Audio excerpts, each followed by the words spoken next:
Dear students, in today's class, we will discuss job application that is prescribed in the syllabus of 12th, and it is very important in our day-to-day life also.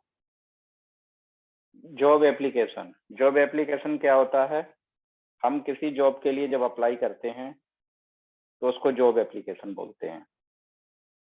और job application हम लिखते कब हैं? जैसे हमने किसी newspaper में advertisement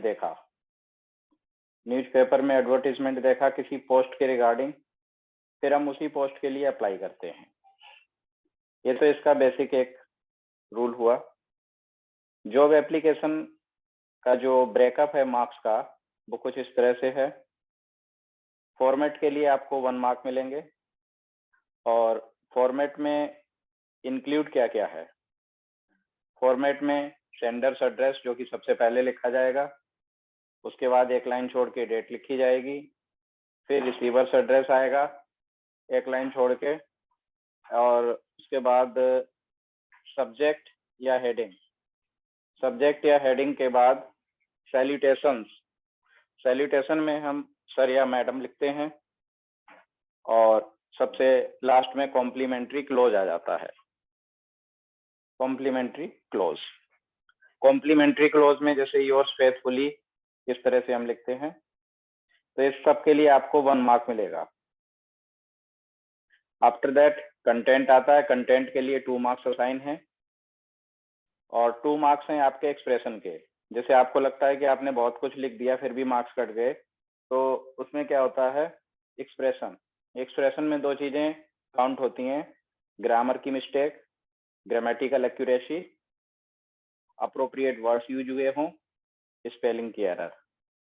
और 1 मार्क आपका होता है coherence and relevance of ideas के लिए। तो इस तरह से टोटल आपके 5 मार्क्स हो जाते हैं। ये तो हुआ आपका एक ब्रेकअप फॉर्मेट का, कि कितने मार्क आपको किसके लिए मिलेंगे। 1 मार्क फॉर्मेट का है, 2 कंटेंट के हैं, और 2 एक्सप्रेशन के। टोटल हो गए 5 मार्क्स। उसके बाद एक क्वेश्चन के थ्रू ही हम समझेंगे इसको। जैसे कि ये क्वेश्चन आ गया, यू आर मानसी और मनीष। तो जो गर्ल्स हैं वो मानसी लिख सकते हैं, और जो बॉयज हैं वो मनीष। यू आर मानसी और मनीष लिविंग एट 115 रामा विहार, दिल्ली 81। इसको बोलते हैं सेंडर्स एड्रेस। इसको क्या बोलते हैं? Sender's address. ये लेटर को लिखने वाले का एड्रेस है। जैसे इन्होंने न्यूज़पेपर में ऐड देखा या किसी और सोशल मीडिया पे ऐड देखा, उसके बाद पर्टिकुलर ऑर्गेनाइजेशन को अप्लाई करना होता है।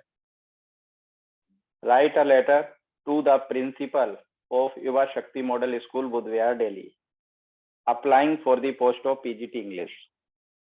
तो पीजीटी इंग्लिश की पोस्ट के लिए हमें अप्लाई करना है युवा शक्ति मॉडल स्कूल में।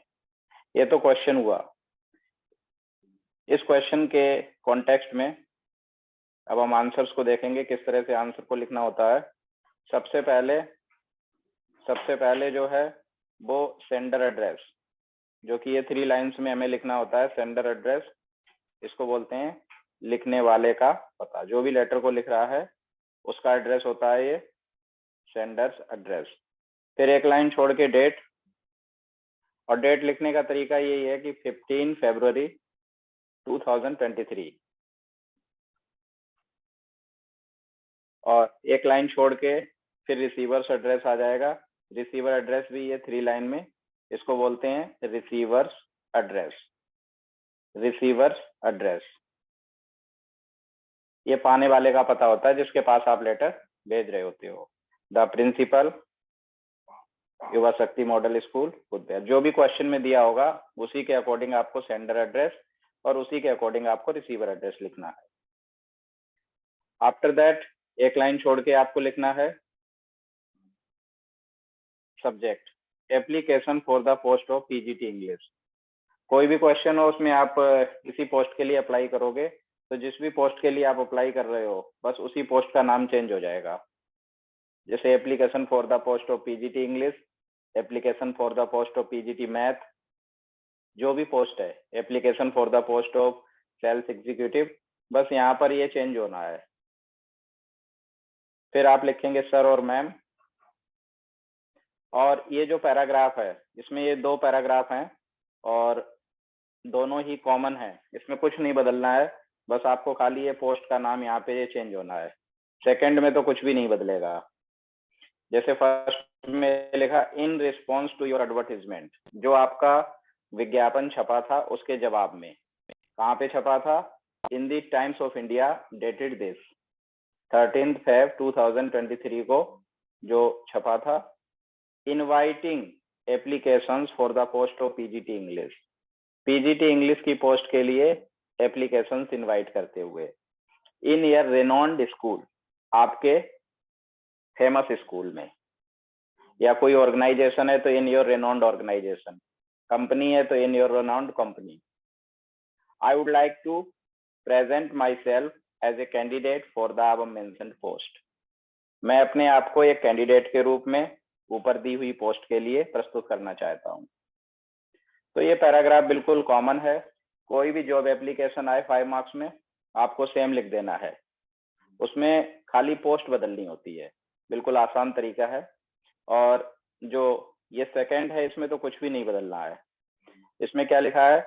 आई am enclosing a copy of my biodata for your perusal and kind consideration, कि मैं एनक्लोज कर रहा हूं अपने बायोडाटा की एक कॉपी आपके पढ़ने के लिए और विचार करने के लिए। पेरुजल का मतलब होता है रीडिंग, पेरुजल का मीनिंग क्या होता है? रीडिंग के लिए, कि आप उसे रीड करें और ध्यान दें। ये सब में लिखना है आपको। I am available for the interview on any day as per your convenience, आपकी सुविधा अनुसार किसी भी दिन मैं इंटरव्यू के लिए आ सकता हूँ, उपलब्ध हूँ। If given a chance to serve you, यदि मुझे मौका दिया जाता है तो I will perform all the duties assigned to me with complete dedication and sincerity, तो मुझे दी गई सारी ड्यूटीज को मैं पूरी मेहनत और लगन से करूंगा। उसके बाद आपको थैंकिंग यू लिखना है, और थैंकिंग यू के बाद योर्स फेथफुली ही लिखना है। और स्टूडेंट ज्यादा मिस्टेक जो करते हैं वो योर्स में आपको ध्यान रखना, कोई कॉमा नहीं, कोई कुछ नहीं, सीधा लिखना है YOURS। उसके बाद जो भी नेम दिया गया था क्वेश्चन में, मानसी और मनीष, वो लिख देना है। और ENCL का मतलब होता है एनक्लोजर, मतलब इस लेटर के साथ आप क्या लगा रहे हो। अभी जो ये 2 पैराग्राफ हमने लिखे इसे कवरिंग लेटर भी बोलते हैं। और इसके बाद बायोडाटा बनाएंगे। बायोडाटा में ये पॉइंट आपको ध्यान रखने हैं, 13 to 14 पॉइंट्स तक होते हैं, 12, 13, 14 हो सकते हैं। तो इन पॉइंट्स को और देख लो, फिर आपका जो जॉब एप्लीकेशन है वो कंप्लीट हो जाएगा। इन पॉइंट में सबसे पहले नेम, जो भी नेम क्वेश्चन में दिया था, जैसे मानसी और मनीष, वो लिख दिया। फादर्स नेम दीपांकर शर्मा, कुछ भी लिख सकते हो आप अज्यूम करके। डेट ऑफ बर्थ डाल दो। एड्रेस क्वेश्चन में दिया होता है वही लिख दो। फोन अज्यूम करके कुछ भी डाल सकते हो। ईमेल कुछ अज्यूम करके बना सकते हो आप इस तरह से। मैरिटल स्टेटस में सिंगल और मैरिड लिखा जाता है, वो लिखना है। एज लिख दो। नेशनलिटी में आप किस देश से बिलोंग करते हो वो लिखना होता है, जैसे इंडियन है तो इंडियन लिख दिया। और इसके बाद फिर नेक्स्ट पॉइंट है एकेडमिक क्वालिफिकेशन। एकेडमिक क्वालिफिकेशन में आप हायर टू लोअर भी लिख सकते हो और लोअर टू हायर भी लिख सकते हो। जैसे पीजीटी इंग्लिश की पोस्ट थी तो BA English honours from Delhi university, MA English literature from Delhi university, B.Ed from Delhi university. और भी आप चाहो तो ऐसे भी लिख सकते हो, BA English honours from Delhi university in this particular year, securing 85% marks, 90% marks, वो भी ऐड कर सकते हो। एक्सपीरियंस में हमें ये लिखना होता है कि हम जिस भी पोस्ट के लिए अप्लाई कर रहे हैं उसी सेम पोस्ट पे हमने पहले कहीं काम किया है क्या, हमारे पास कोई अनुभव है। तो इसमें ऐसे लिखना होता है has worked in DAV public school Rohini, मतलब DAV पब्लिक स्कूल में वर्क कर चुके हैं। और आगे कुछ ऐड कर सकते हो एक्सपीरियंस, जैसे फॉर 2 ईयर्स तक काम कर चुके हैं। स्ट्रेंथ में कि भाई आपके अंदर और क्या क्या स्ट्रेंथ है, क्या आपकी गुड क्वालिटीज हैं। Good communication skills, computer literate, computer की जानकारी है आपको।